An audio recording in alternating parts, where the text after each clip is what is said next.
Are you ready? యేసయ్య మన బ్రతుకులో నూతన క్రియ చేయును. యేసయ్య మన బ్రతుకులో నూతన క్రియ చేయును.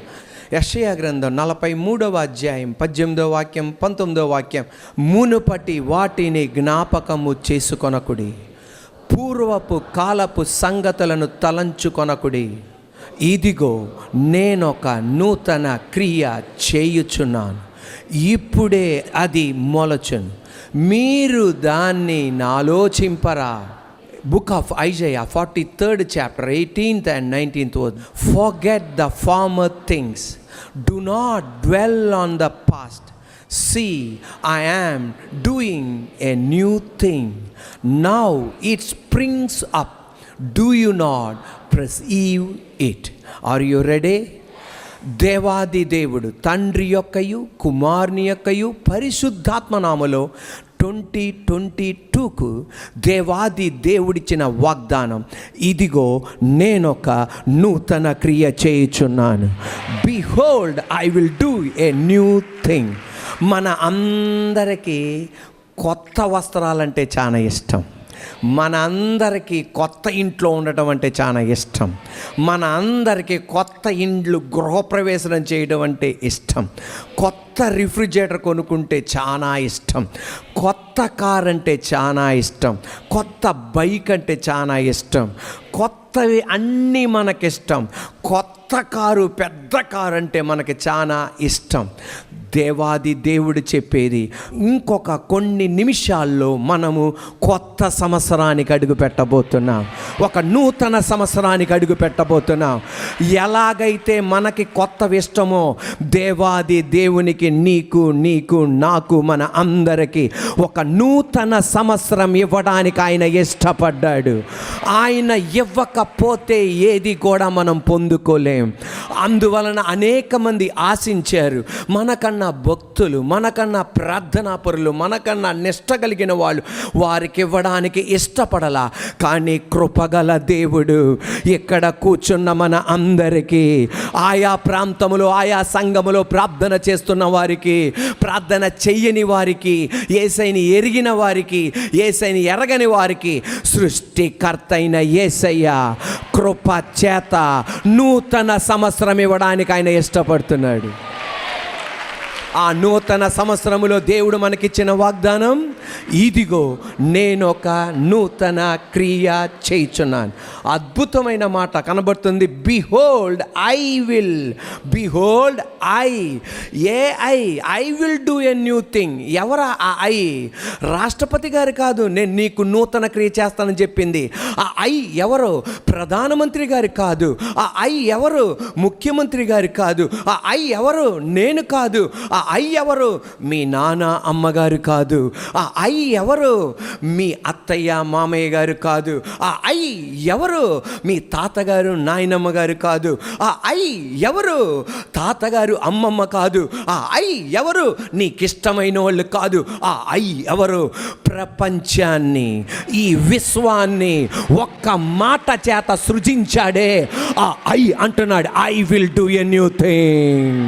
సిలువలో మరణించి మూడవ రోజు తిరిగి లేచాడే, I am that I am అన్నాడే. I am the bread of life అన్నాడే. ఐ యామ్ ద వే అన్నాడే.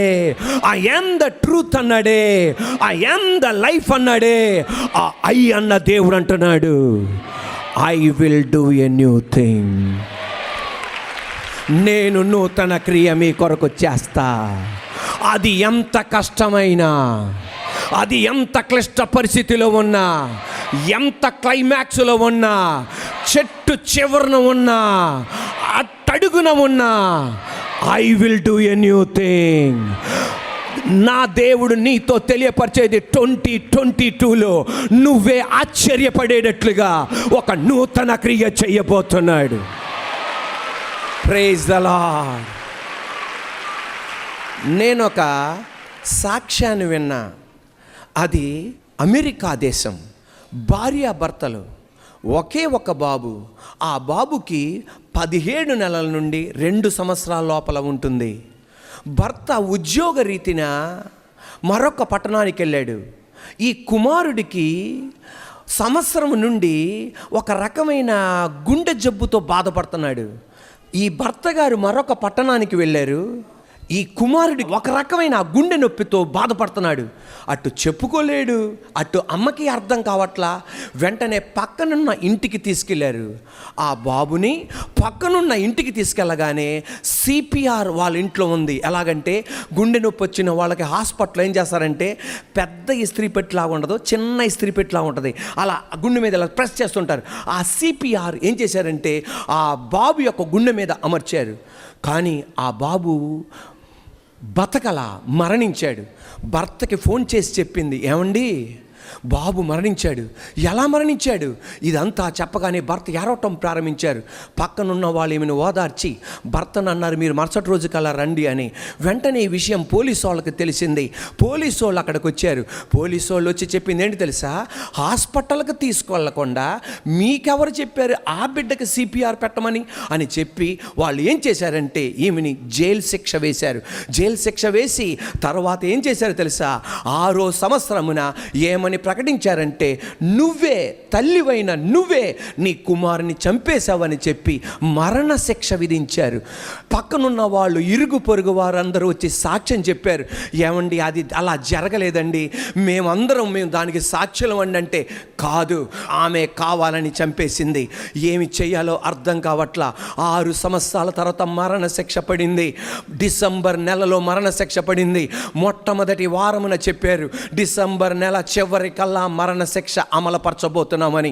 ఆమె తరపున 6 సంవత్సరాల నుండి వాదిస్తున్న లాయర్ ఇంకొక మెడికల్ బృందాన్ని, వైద్య శాస్త్ర బృందాన్ని తీసుకొచ్చాడు. ఆ రిపోర్ట్స్ అన్ని కోర్టులోకి పెట్టాడు.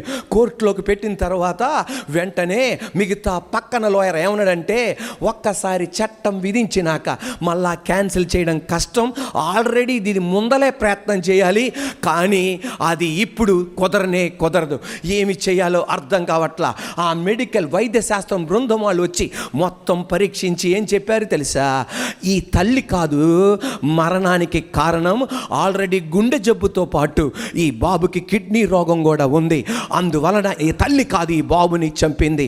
ఏ కోర్టు అయితే 1995 సంవత్సరమున మరణ శిక్ష విధించిందో అదే కోర్టు క్యాన్సిల్ చేసి రద్దుపరిచి ఆమెను చెరసాల నుండి బయటికి తీసుకొచ్చారు.